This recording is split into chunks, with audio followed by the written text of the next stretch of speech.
હાલો મિત્રો, હવે મસ્ત મજાના બધા જો હવે થઈ ગયો છે ડિસ્કો દાંડિયાનો ટાઈમ, બરોબર ને? હવે બધા ડિસ્કો દાંડિયા માટે થઈ ગયા તૈયાર. કેમ કે હવે રમવા જવાનો છે ધબધબાટી. બપોરે મસ્ત મજાનું જઈ જમવા ગયા હતા, ત્યાંથી વિડીયો ઊભો રાખ્યો તો પછી સુઈ ગયા હતા. સીધો વિડીયો અત્યારે જ ચાલુ કર્યો છે. બધા જો તૈયાર થઈ ગયા, તમને દેખાડો હમણાં. હાલો ભાઈ જોગનું. હાલો, કેટલી વાર છે? જોયું ને? કાંઈ ઘટ્યા નહીં હો ભાઈ, જોઈ લ્યો તમે. આ જો સામાન ઘા કરવાનો હે ને. અને આપણા મહેંદી વાળા આર્ટિસ્ટ મારે બાકી રહી ગઈ જો મહેંદી આર્ટિસ્ટ, આપણે દુલ્હનની મહેંદી મૂકી આર્ટિસ્ટ. મિત્રો અત્યારે મસ્ત મજાના અમે બધા થઈ ગયા ગરબા રમવા ચાલુ. અત્યારે તમને કેમ કે સોંગ નહીં સંભળાવી શકું, આમાં કોપીરાઇટનો ઇસ્યુ આવે ને એટલે અત્યારે ને હું મ્યુઝિક અત્યારે લાઉડ નથી વાગતું, મ્યુઝિક અત્યારે સાયલેન્ટ છે. તમે ગરબાનો વિડીયો આખો જોજો, બહુ મજા આવશે. મસ્ત મજાના બધા ફેમિલી ગરબા ચાલુ કરી દીધા, જોતા રહેજો તમે મસ્તીને. આ જુઓ અત્યારે અમારા બધા ભારતી ને બહેનો ને બધા જો બધા ધબધબાટી બોલાવે છે ગરબામાં. તમે ગરબા ફૂલ એન્જોય કરજો. અને આગળ છે ને મસ્ત મજાનો હારો છે ને ગરબામાં ડાન્સ કરવાની છે આખો, બરાબર? તમે ગરબા એન્જોય કરજો, કેમ કે મ્યુઝિક નહીં આવે, ગરબા તમે જોતા રહેજો.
મિત્રો અત્યારે આરોહીને એની ફ્રેન્ડ મસ્ત મજાના સોંગ ઉપર ડાન્સ કરે છે, તમે જોતા રહેજો. આખો બે ડાન્સ કરશે અત્યારે, એની ફ્રેન્ડ બે સાથે ડાન્સ કરે, પછી આરોહી એક સોલો એકલી એક ડાન્સ કરશે. બહુ મસ્ત ડાન્સ કર્યો, તમે જોતા રહેજો વિડીયો આખો, બહુ મજા આવશે. કેમ કે આમાં સોંગ તો બહુ સારા છે, પણ તમને આમાં નહીં સંભળાવી શકું એટલે હું નાનું મોટું એવું સાયલેન્ટ મ્યુઝિક રાખી દઉં, તો તમે ડાન્સ એન્જોય કરો, બહુ મજા આવશે.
દાંડિયા રમીને હવે નાસ્તો આવી ગયો છે ગાંઠિયા ને રમી રમી તે તો બહુ ચા હે હાઈ ક્લાસ.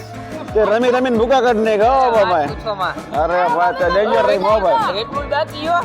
કાલ હવારે હવે. હા આરોહી કેમ કે આરોહી તે ડાન્સ મસ્ત કર્યો ભાઈ. ઉઠવાનું કાલ. ન હોય 10 વાગે ઉઠવાનું. પાર્લરમાં જઈને જવું હોય એ 5 વાગે ધોળવામાં બાકી હું કાલ 3 વાગે જવાનું. અત્યારે કેટલા વાગ્યા છે 12 સાડા 12 એક વાગ્યો તો ગાંઠિયાનો નાસ્તો આવ્યો રમી રમી થાકી ગયા એના માટે ગાંઠિયાનો નાસ્તો તમે નાસ્તો કરો હું નાસ્તો મારે બાકી હું નાસ્તો કરી આવું પછી ભેગા થાય. કાંઈ વાંધો હાલો કર્યો જાઓ અમે એકલા જ કરી નાસ્તો ગાંઠિયાનો નાસ્તો તારે હું નથી ભાઈ બેન સુઈ જાય તો અને ગાંઠિયા ખાઈ ગયા ગાંઠિયા ખાઈને અમે એકલા હાલો ગાંઠિયા ખાઈને પછી મળી મસ્તીના ભાઈ ફૂલે ફૂલ થાકી ગયા જો એક રાતના 1 વાગી ગયા ને ચા ને ગાંઠિયાનો નાસ્તો કને બધા જો રમી રમીને બધા મહિના ભાગવા અહીંનો કાર્યક્રમ થઈ ગયો પૂરો બધા એંગ્લેસ થાકી ગયા છે તો આપણે હવે ઘરે હોવા જવું હાલો હાલો હાલો હાલો હાલો રાજુભાઈ આપણે હરે હરે ઘરે ભાગી રાજુભાઈ ચાલો બધા જો ગયા ચાલો ભાજી થાય કા નથી અરે હા થાકી ગયા હવે આરામ કરશું. હા બિસ્તરા પોટલા છોકરાને હું રહી ગયો 1 વાગી ગયો હાલો હોઈ જાય. હાલો હવે તમે નથી થાય કા એન્ડ એન્ડ ફિનિશ આપણે ફિનિશ હાલે ભાઈ આપણે ફિનિશ હાલ ભાઈ ફિનિશ ને બધા કાલે આ બધા હુઈ જાય હાલો ભાઈ હાલો આજે હુઈ જાય હાલો ભાઈ 9 વાગે રાતે સવારે 9 વાગે હવે દાંડિયા રસ પતી ગયો છે હવે કાલે આવશે જાન તો આજનો વિડીયો અહીં આપણે પૂરો કરી કેમ કે હવે થાકી ગઈ ઘરે જઈને હુઈ જવાનું છે અને આ બધે રોકાવાના હો ને આ બધે અહીંયા રોકાવાના ને આપણે જવું સીધા ઘરે નવાગામ રાજકોટ ચાલો તો મળી પાછા નવા વ્લોગમાં ત્યાં સુધી બધાને ટાટા બાય બાય.